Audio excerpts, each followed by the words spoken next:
here at Byrnside Fort doing some work, having some beer. Absolutely exhausted. This is the main room of the fort. See, that entire thing was a cooking fireplace originally, and then they made it to a more efficient, eco-friendly fireplace. See the original charring back from when they were pounding back whiskeys and eating venison in here. So I've been working on this little room, taking all this old siding off. See one of the old 6/6 windows. But check this out.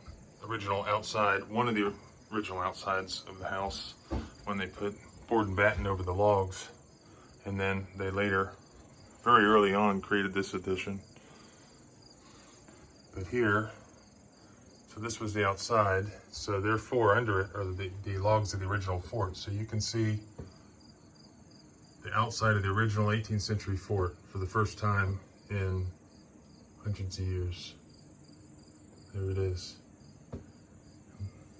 That answers the question about whether the old timers whitewashed the outside of the log cabins. That is an 18th century log fort right there. And at some point, they had a whitewash on there, and it appears to have been way before they covered it with board and batten, which was early. So that must have been on pretty early. Those are white oak logs.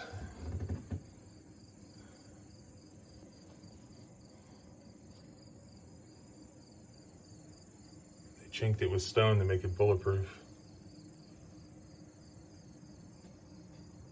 It's real old chinking. Almost mud with hair, horse hair, all sorts of stuff in it.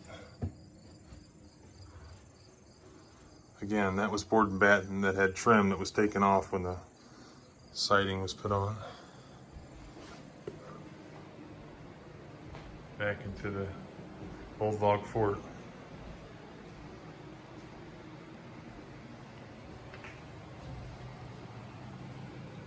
Peter's Mountain off in the distance. Indian Creek down in that little valley. Perfect spot for a fort. Spy port / shooting port there. There's the original door right here where the stockade wall attached. Pickets. Turn this into just a big bastion basically. Big blockhouse. There's another full basement for storage down there of goods, gunpowder, like a gunpowder magazine, and another 2 floors above here. This was originally a stairs right there, just like they had in the early cabins. Just a steep staircase there, and then another one on top of that to lead to the 3rd story. That's an original partition wall that they had when it was still being lived in as a log cabin. And we know that because you can see that it had an early paint on it, and it had a chair rail. They did not paint under the chair rail. And how do I know how early it is? Well, they plastered on top of it. And all the plastering was done pre-1855, I believe. So that's an old wall made with tongue and groove chestnut, I believe, or no, poplar. Got the dehumidifier going. This is the formal entryway they created when it became a fancy plantation house, and they plastered those over those logs. Made a beautiful matching front entryway and rear entryway. And there's also an entirely large log addition on the other side.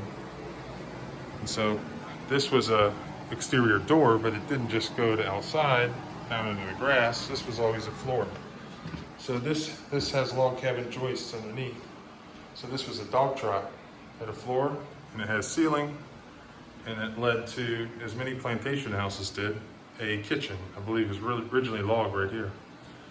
So it was a massive structure. But this was always a floor here. So although that was an exterior door, this was basically just a breezeway. Some of the original furniture to the house, Empire party cabinet, 1830s, possibly 1840s. Beautiful curly maple cabinet to hold all their formal stuff. Found another shooting port up in there. Can't see it from here.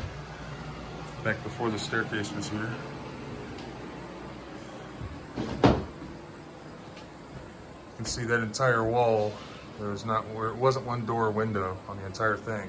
There was just on the third floor up there. There was a sentry post, looks like a big deer hunting stand up in the attic.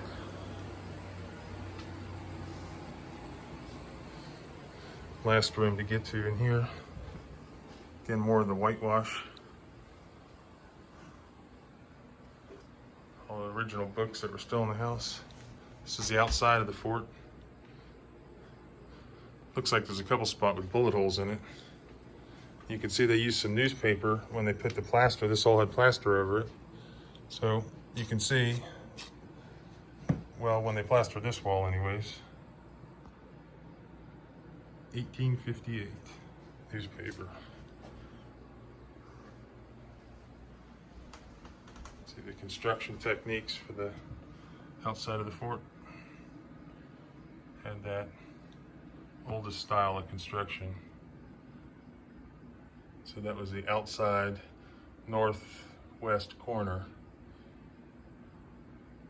And then they just took a vertical log, hollowed it out with an auger, and made like a little mortise and tenon deal to drop the new logs for the addition in. If anyone wants a sweet mid-century modern green couch, I'm giving it away. Piano, found the receipt for it, 1894 and 1896, picked up at the railroad station, Hinton, West Virginia. Original mantle that matches the same carpenter that did the staircase, I believe. So there's still a lot of plaster to come off in here. A lot of work. Last room to go. Both of the upstairs, or all three of the upstairs rooms that are log, all the plaster's already gone. It's the last bit.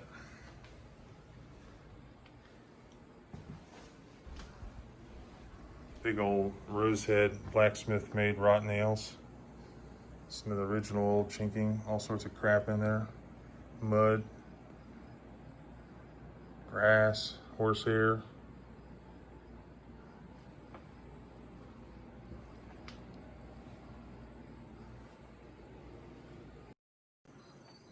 Taking these old ceiling boards off in this little addition. Look at this. Whoever had nailed these things up, looks like stuck an old tobacco tin up there. Wonder why they did that.